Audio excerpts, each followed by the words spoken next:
Fun and quick automotive tech tips that you should know. So let's talk a little bit about transmission diagnosis, right? Some tips on the proper procedures and some of the things that we probably need to make sure that we're doing every time we approach a problem relating to a transmission, right?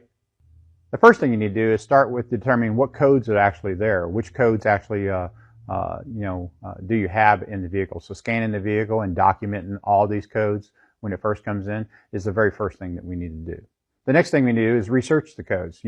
What is causing these codes to set, the proper procedures for diagnosing, what flow charts are needed to diagnose those type of codes, and have a good understanding of the probable causes. Next, you want to clear the codes, making sure you have documented them before clearing them, but you want to clear the codes, go out and drive the vehicle and see which codes actually come back right away. Keeping in mind that it could be several key cycles or warm-up cycles before the code could really reestablishes itself and sets the code again.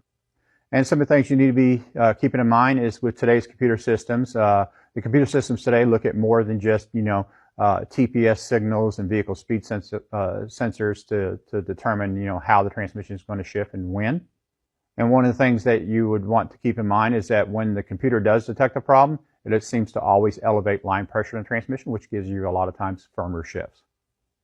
The other thing you need to be aware of is you got to know, what inputs, what outputs are going to be playing a part in your diagnosis, and knowing how the computer is looking at that will help you make determinations on the direction you need to go.